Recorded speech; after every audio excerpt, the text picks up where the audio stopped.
Hello, I'm Apurva Vashisht from Institute of Engineering and Technology, Alwar, Rajasthan. Today I'll be giving you a video lecture on induction motor characteristics from subject electrical drives.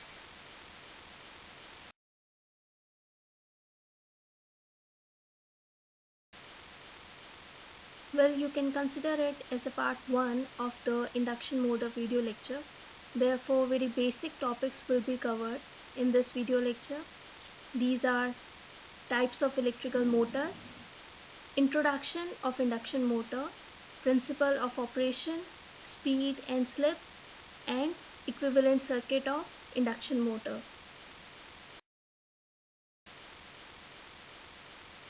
Now the next topic is types of electrical motors. I think you all know about the electrical motors. You have studied this topic in your first year, but let us review the topic again. An electric motor is an electrical machine that converts electrical energy into mechanical energy. We all know that. But most electric motors operate through the interaction between the motor's magnetic field and electric current in a wire winding to generate force in the form of torque applied on the motor shaft. Well, we all know this thing, so I don't think so there will be any problem regarding that. Let us switch to the types of electrical motors then. Well, electric motors are divided into the two types. We know that first is the AC motor and the second is the DC motors. This is the video lecture of the induction motors. So induction motors comes on the AC motors type. So we will be focusing on that part only. But let's see the other things also. DC motors are divided again into the two parts, that is separately excited and the self-excited. And self-excited again divided into the three parts. First compound, then series, and then the shunt. Induction motors have two parts, that is the squirrel cage and the slip ring. But we'll be focusing on the induction motor, don't forget that, okay? Well, do you know DC motors were the first form of motor widely used as they could be powered from existing direct current lighting power distribution systems? Well, a DC motor speed can be controlled over a wide range using either a variable supply voltage or by changing the strength of current in its field winding. The DC motor have many applications and they are widely used. When DC motors are so much in demand, then what is the need of AC motor or the induction motor? Why are we really using it? So here are some advantages of induction motor over DC motors. They are having simple design, simple maintenance, simple control gears for starting and speed control.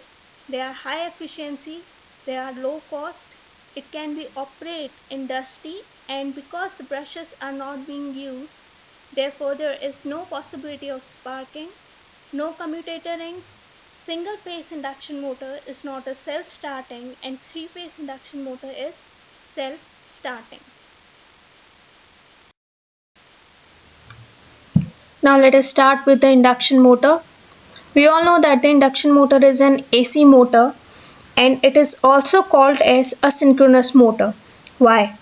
Because an induction motor always runs at a speed lower than synchronous speed. Now what is a synchronous speed over here?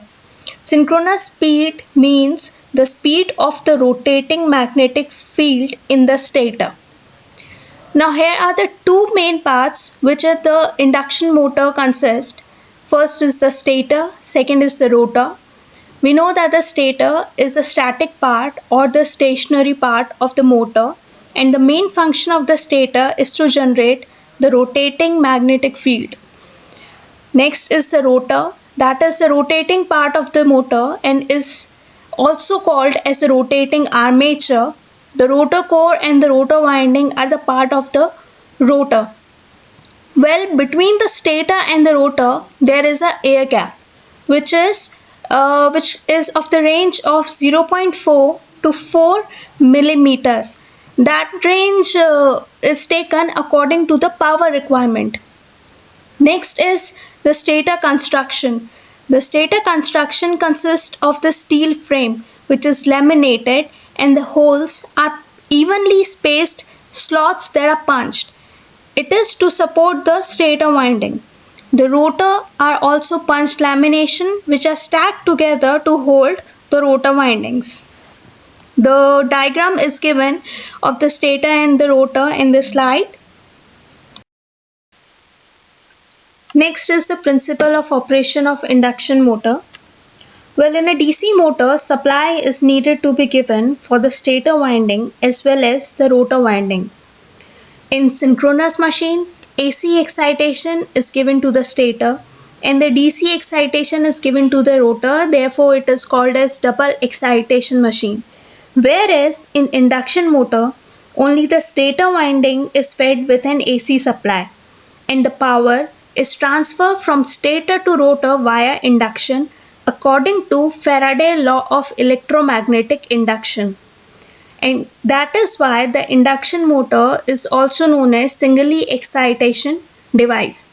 What happens during this operation is that an AC current is applied in the stator armature which generate a flux in the stator magnetic circuit, and then this flux induces an EMF in the conducting bars of the rotor as they are cut by the flux while the magnet is being moved, and the current flows in the rotor circuit due to the induced EMF, which in turn produces a force, can be changed to the torque as the output.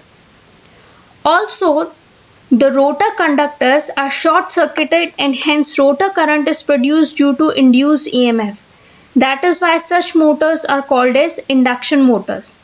And because these action is same as that occurs in transformers, hence induction motors can be called as rotating transformer.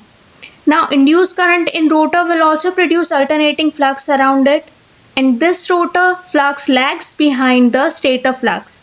The direction of induced rotor current and according to Lenz's law is such that it will tend to oppose the cause of its production. This is the basic working principle of induction motor of either type, whether it is a single phase or a three phase. Well, next is the synchronous speed. It is an important topic. Let us first discuss what is synchronous speed. It is the speed at which the magnetic field rotates, and the notation for the synchronous speed is the ns. It is a function of the supply frequency in the poles, and mathematically it is given as 120 into Fs upon P. There are many other conditions on which the induction motor works, and those conditions will be helpful in plotting the graphs of induction motor. The first condition is when synchronous speed becomes equals to the rotor speed. In that case, the slip will be 0 and the frequency will be 0, and therefore there will be no current flow and therefore no torque equation will be made. That is, the rotor will not rotate. The second equation is when the synchronous speed is greater than the rotor speed. In that case, it is also called as the load condition, because in this case the slip will increase, which will lead to the increase in the rotor current, and therefore the stator current will also increase. The third condition is when synchronous speed is less than the rotor speed, which will lead to the decrease in the slip and therefore the frequency will decrease. It is also the situation when the induction motor starts moving. Once the induction motor starts moving, slip value will decrease. And the last condition which I have added in this is when the rotor speed is 0. It is actually the standstill condition, that is when the slip is actually 1 and the frequency of the rotor is equals to the electrical frequency.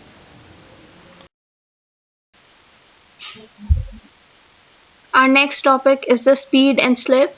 It is a very important topic from the numerical point of view and also from the graphical point of view. Well, in the previous slide we have discussed about the synchronous speed, and also we have discussed about the word slip. Let us see what are those.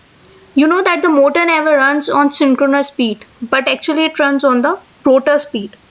and the difference between synchronous speed and the rotor speed is called as slip speed, that is ns minus nr. Now what is the word slip means?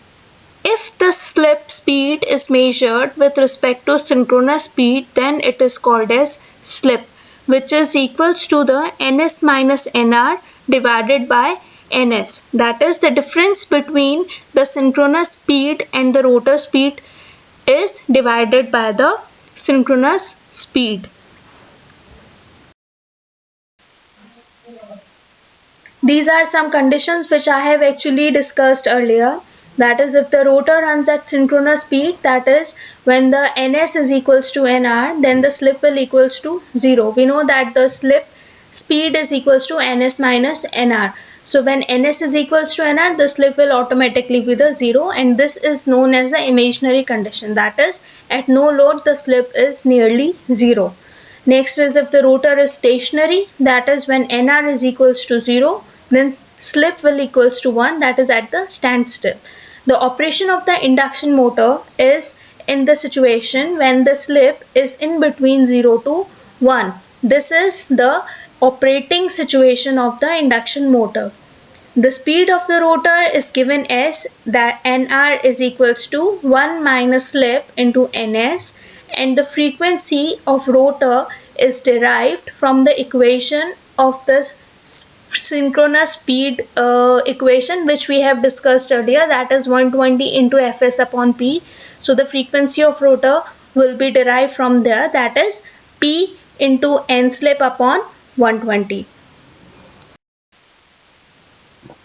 Now let us switch to the equivalent circuit of induction motor. As we have discussed earlier, the equivalent circuit is similar to the transformer model.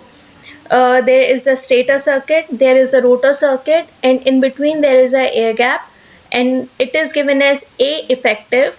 And how can you find out the A effective? It is equals to the number of conductors per phase in rotor upon number of conductor per phase in stator. This is how the A effective is calculated. In the stator circuit, R1 is equals to the stator resistance, and X1 is the leakage resistance of stator, RC is the core loss component, and the JXM is the magnetizing component. And in the rotor circuit, RR is the rotor resistance and the XR is the rotor reactance. For particular motor current, the flux of the induction motor and the flux of the transformer is different. Although the graph is same, but the value of the flux varies. For particular motor current, flux of the induction motor is less than the flux of the transformer. Also, in induction motor, the no load current is very high, that is 30% to 40% of full load current. Here is the combined equivalent circuit of induction motor. The stator and rotor part are now joined, and the air gap, that is A effective, is being taken care of. But the RR is changed into R2 upon S, as you can see in the circuit. The other parts are the same. Well, this is the very basic part of induction motor, and there is lot more to know about it.